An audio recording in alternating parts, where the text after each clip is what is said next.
Bonjour, nous sommes avec Brigitte Long et Claudine Dionne de l'établissement, alors j'ai du mal à le dire, c'est le centre du... Aubin-de-Wasca. Bien, c'est compliqué pour un Français de parler comme ça. Vous êtes donc enseignante et directrice adjointe dans cette école et donc vous y êtes depuis le début. Oui. Hein, donc je ne vais pas le répéter, mais Roberto nous a expliqué un peu la genèse de cet établissement qui est un regroupement, comme on dirait nous en France, un regroupement pédagogique, de plusieurs écoles, de 4 écoles. Et donc vous avez tout de suite développé une pratique comme ça ou non? Je pense que ça est venu avec le temps aussi, mais lorsqu'ils ont fait le regroupement,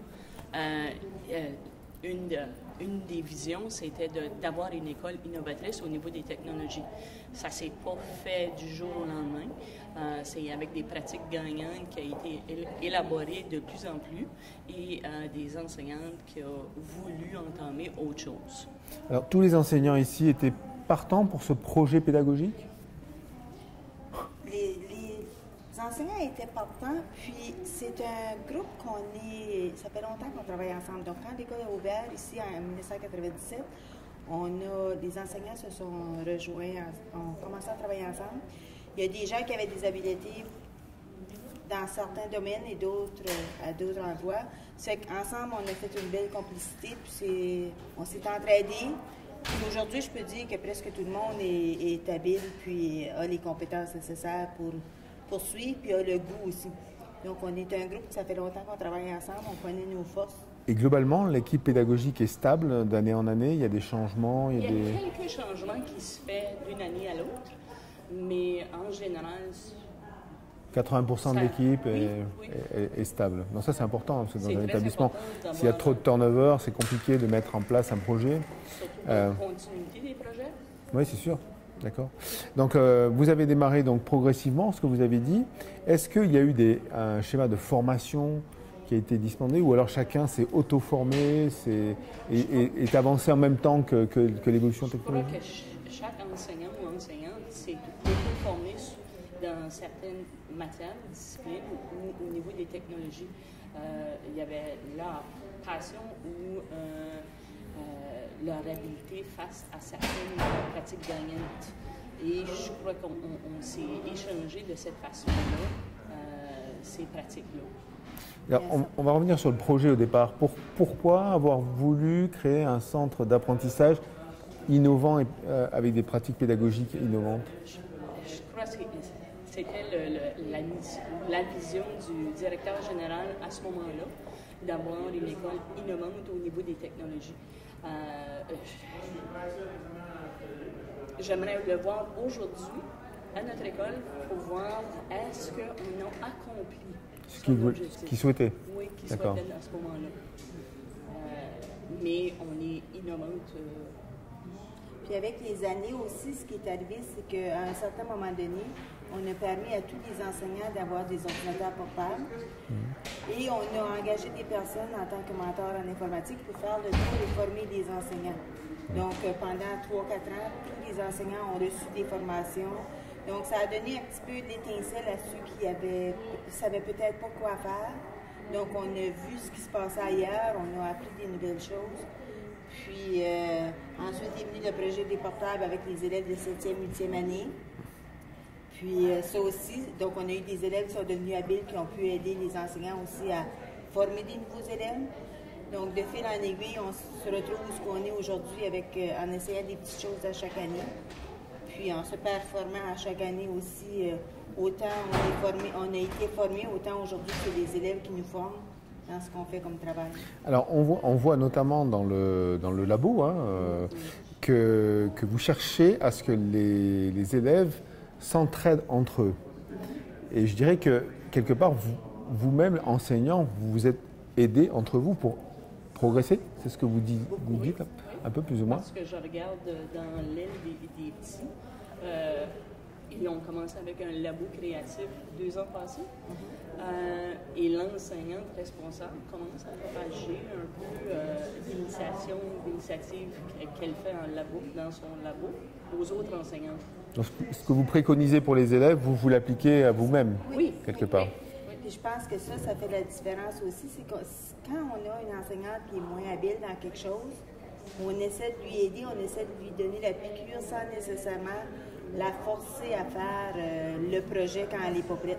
Donc, doucement, on va chercher quelqu'un qui s'entend bien avec, qui est bien avec, puis cette personne-là peut réussir à lui donner le coup de main nécessaire pour lui donner le goût d'essayer, du moins.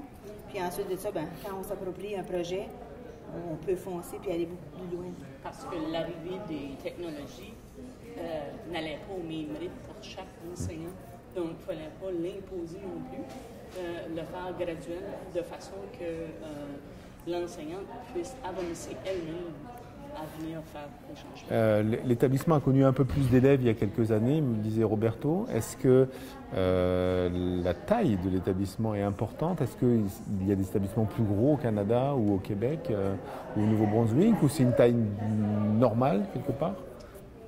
C'est certain qu'on a de plus en plus de locaux de disponibles, mais ça a un avantage aussi, c'est que ça nous permet d'avoir de plus en plus de projets aussi, parce qu'il y a des projets qui demandent beaucoup d'espace.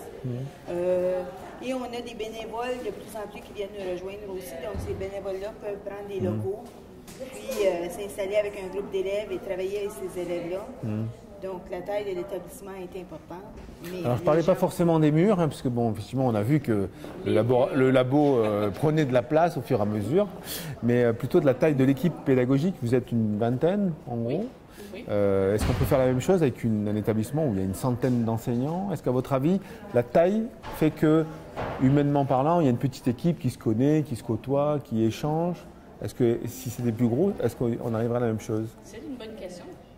Parce qu'avoir 50 membres du personnel comparativement à 20, c'est beaucoup plus facile d'aller chercher qu'est-ce que je cherche le nom? La qualité ou l'habilité de chacun, comparativement à avoir 50 enseignants qui veulent probablement soit faire la même chose ou ne pas pouvoir le faire. je pourrais ajouter aussi qu'on est un groupe d'enseignants qui s'entend bien ici, d'enseignantes qui s'entend bien, et on rit beaucoup, puis souvent le plaisir vient. Donc, ça donne envie de collaborer, ça donne envie de travailler ensemble. On se taquine beaucoup, donc c'est toujours des bons moments. Ceci dit, si vous passez des bons moments, c'est que quelque part, il y a une bonne ambiance. Oui. Et donc, vous êtes contente de travailler ici, et donc c'est un cercle vertueux. Oui. Moi, je ne me suis jamais vue venir ici le matin du repas. Voilà. Seul, oui. Puis avec le personnel et les élèves qu'on a, c'est plaisant. Puis c'est toujours, si quelqu'un vit une réussite, on est content pour cette personne-là. Donc, que ce soit un élève, que ce soit un adulte, on est toujours content de voir la réussite de chacun. Alors, le fait que de nombreux enseignants, chaque année, à la fin janvier, viennent vous voir et discuter avec vous, parce qu'en fait, c'est ça l'objectif. C'est regarder ce que vous faites avec les élèves et discuter avec vous, entre pédagogues, voir en gros comment vous arrivez à faire ces choses-là. Est-ce que j'imagine, il y a une petite fierté peut-être de participer à ce projet?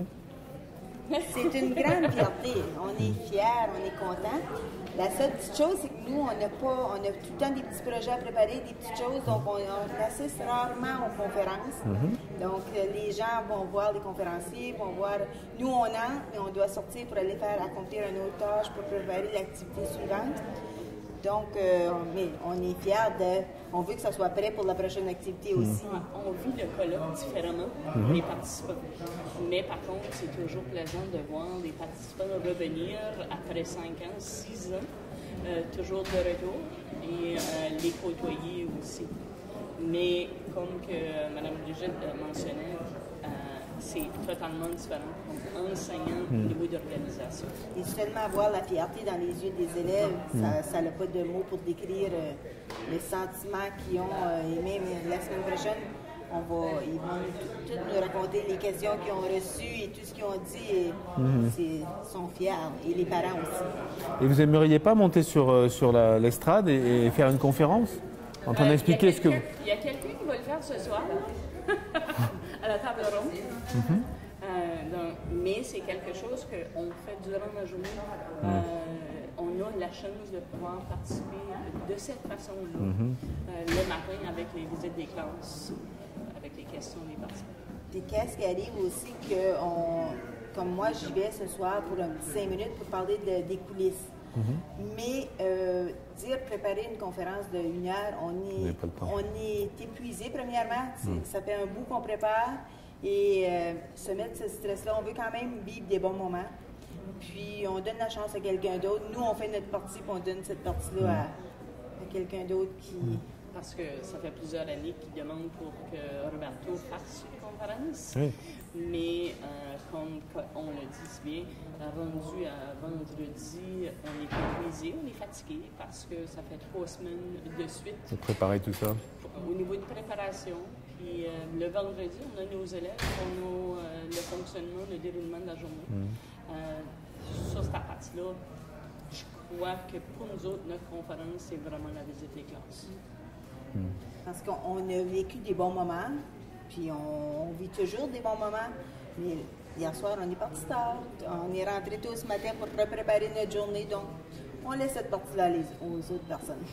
D'accord, donc c'est Roberto qui fait la communication plus. Oui, c'est ça. C'est ça. Pour parler de Roberto, puisqu'il n'est pas là, on va en profiter. Par rapport à l'équipe, est-ce que c'est situé comme un leader? Est-ce que le fait qu'il soit aussi convaincu, parce que nous on l'a fait venir en France, il était convaincu, on a dit wow, c'est fou quoi, ce qu'il raconte, c'est qu'effectivement il est très convaincu de ce qu'il fait. Est-ce que le fait qu'il ait cette conviction fait que l'équipe aussi, elle le dynamise, hein, ou est-ce que c'est chacun qui vraiment trouve son bonheur et qui c'est simplement un animateur? Je crois que Roberto a une façon de courir. Puis il y a une façon de dire certaines choses pour s'approprier de la bonne façon des outils technologiques. Il y a une passion, il y a des objectifs. C'est très plaisant de travailler avec Roberto. Souvent, il nous dit, c'est quoi la France? C'est que c'est à cause de personnes comme toi que j'aime travailler au centre d'apprentissage. Donc, on sait qu'après cette phrase-là, il y a quelque chose à te demander. Donc, c'est plaisant. C'est un manager. Oui. Puis c'est un bon leader pédagogique. D'accord. Puis moi, je me dis aussi, en plus de toutes ces qualités-là, il est chanceux parce qu'il a un très bon personnel. Donc, il n'y a pas besoin de nécessairement forcer fort pour avoir... Les gens ont... Tout le monde travaille motivés ensemble. Puis je pense qu'on n'a pas juste un leader, on a plusieurs leaders dans l'école. Donc, les gens... chacun prend son petit dossier, puis il part avec son dossier. Un petit peu comme je vais parler ce soir... on sort des dossiers de classe 2018, puis tout le monde se lève la main, peu importe que ce soit un enseignant ou un membre du personnel. Si on parle de préparation des repas, il y a quelqu'un qui est parti avec le dossier. Si on parle de gestion des élèves, placer les élèves, il y a quelqu'un qui part avec le dossier. Si on parle des surveillances à l'extérieur, quelqu'un s'occupe. Donc, chacun prend son petit dossier qui permet aussi à Roberto d'être libéré un petit peu. C'est qu'on a aussi, on a un bon directeur, mais on a des très bons leaders aussi dans l'école. Bien, ben, on va clôturer. Je vous remercie Brigitte et Claudine. Merci. Et après bon repos pour la semaine prochaine donc. Mais les enfants sont toujours là, c'est ça, il n'y a pas de congé. Donc tout juste le week-end et après vous repartez. Bon, en tout cas félicitations. Ça vaut le coup, c'est clair. De voir les participants venir et être satisfaits, de voir les conférences, de voir les élèves et aussi de voir les élèves s'épanouir ce matin. C'est clair. Ça vaut le coup. Ce qui est drôle aussi, c'est que la semaine prochaine, je sais qu'il va nous demander est-ce qu'on fait un clair 2019. Et tout de suite, même si on est épuisé, ça va être oui, Roberto, on fait un clair 2019. Parce que l'année prochaine, on c'est 10 ans. retrouve Ah oui, c'est 10 ans. C'est un anniversaire. D'accord. Bon, merci beaucoup. Merci.